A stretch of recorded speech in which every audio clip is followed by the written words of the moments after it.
What is going on, guys? It's another video from Hazmat Trucker, and this video specifically was requested by Joseph. He wanted to know what all the endorsements you can get on your commercial driver's license are, and how long it takes to get them, and some more details like that. So if you guys had a video request, or if you guys wanted me to talk about anything specifically or make any videos about anything that you wanted to hear about, put it down in the comment section below. I'd be more than happy to make a video about it. All right.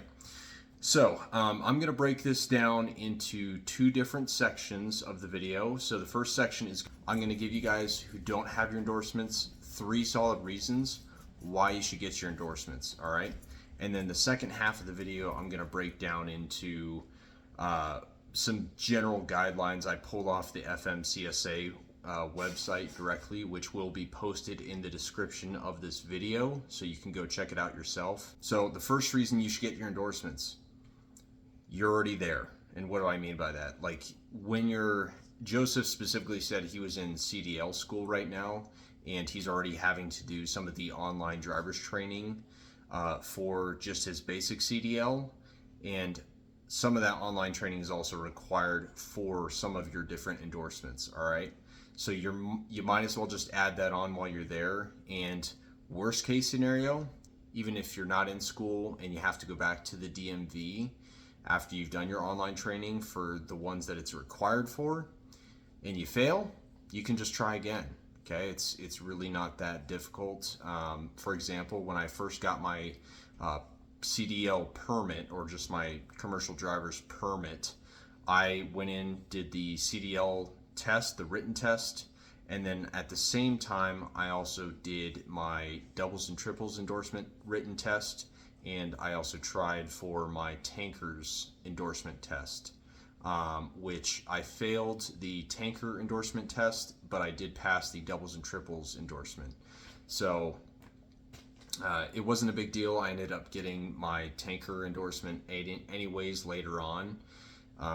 So you can always just retry. I think the policy was, and it'll probably vary state to state, you can just come back 24 hours later to retest, but you're already there. It's a very marginal barrier to entry for getting a lot more money. And that rolls right into why you should get your endorsements, okay? And the second reason you should get your endorsements is you're gonna make a lot more money. As soon as I got my endorsements, specifically my hazmat, I had an immediate, if I remember correctly, I think it was a $7 an hour pay raise, because I was using my doubles and triples endorsement at the time, and I was only getting paid $22 an hour. And when I went to hazmat, specifically the oil fields hauling natural gas, I went to $29 an hour, and that was years ago now. So just a small example, but it is proof that when you actually get more of your endorsements, and if not all of your endorsements, you're going to get paid a lot more. And the third reason, and honestly the biggest reason that you should get your endorsements, is every single endorsement is a niche of trucking that you can fall back into if you're laid off or fired from your current trucking job. Okay, so if you're doing tank work, for example, right now, and you get fired or laid off, and you have your other endorsements, you can always go into school bus work, or passenger bus work, or something that uses your doubles and triples, and it's just another tool in your toolbox that keeps you employed and keeps the money rolling in. Okay, along with that, it's the analogy I like to use, right, is if you're fishing and you're using a net, why would you want to use the smallest net you can throw versus the biggest net that you can throw? So, and that's what you are doing when you're job hunting, right? You're throwing your resume out there as kind of a net and seeing if you can get any fish or employers to bite back and get a interview going. So if you have your endorsements, it's going to look a lot better on your resume than if you don't have your endorsements and you show up to the interview and you're trying to explain to them, well, I can always go and get my endorsements, versus just being ready to go and you already have your endorsements. So now I'm going to get into just a very brief general overview of what the endorsements are, how long it takes to get them, and some specific requirements about them. Again, you need to do your own research, because some of these specifics and fees of taking these tests can vary state to state. So you need to do your own research and make sure to double check what I am saying is correct for your specific state, because I don't know what state you're in. So just do that research yourself. But from the FMCSA website, all right, what are your endorsements that you can get? They are your doubles and triples trailers, your passenger endorsement, your tank endorsement, your hazardous materials endorsement, or a combination of hazardous materials and tank, which is what I use for fuel hauling, and then your school bus as well. All right. And as far as how long it takes to get those endorsements, it really just depends on you, outside of your hazmat endorsement, which I'll get into in a second. But all the other endorsements, it's just studying up for, taking the online training or the entry-level driver training for them if that's required, or just doing an online pre-test to make sure you're good for like your doubles and triples, and then going into the DMV and passing it. So really you could do it within a week. Unless your DMV is backed up so that you can't get in there within a week, but otherwise, yeah, it shouldn't take more than a few days to get some of these endorsements. So getting into it, so just your doubles and triples, your tank, your hazardous materials, or hazmat for short, and your combination of tank and hazardous materials are only written tests. All right, so there's no physical skills test for hazardous materials, tank, or a combination of hazardous materials and doubles and triples.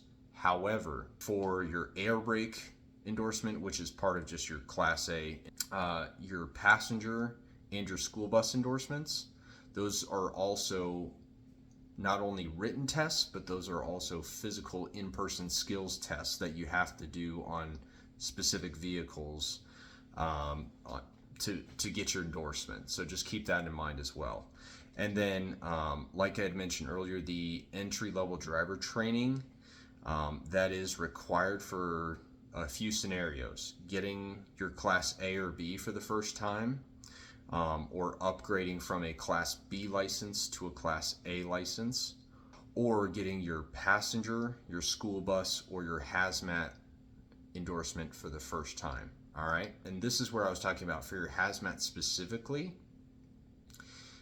This can take a bit longer than getting your other endorsements, because you, along with doing the entry-level driver's training that I just mentioned, you need to Google hazmat background and fingerprint near me, and then that should pop up where there are testing locations for getting your background check and your fingerprint scan done through the TSA.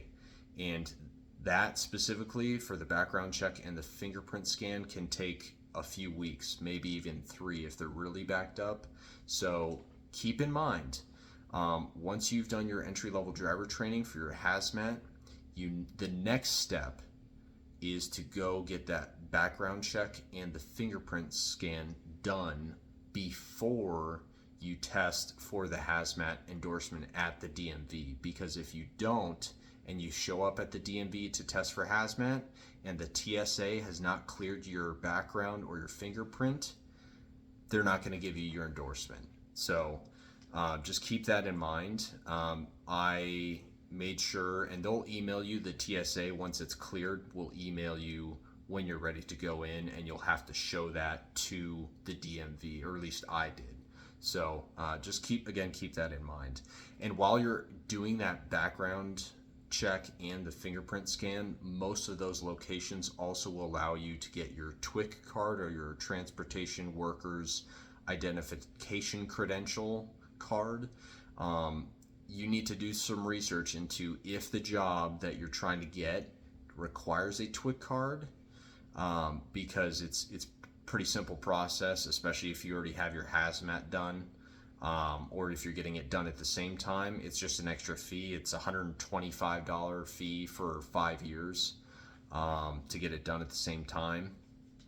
And some locations, depending upon what you're doing and where you're located, will require your TWIC card in order to do the job that you're supposed to do. So like up in Oregon and Washington, I know some of the loading racks up there, or a lot of them, require a TWIC card.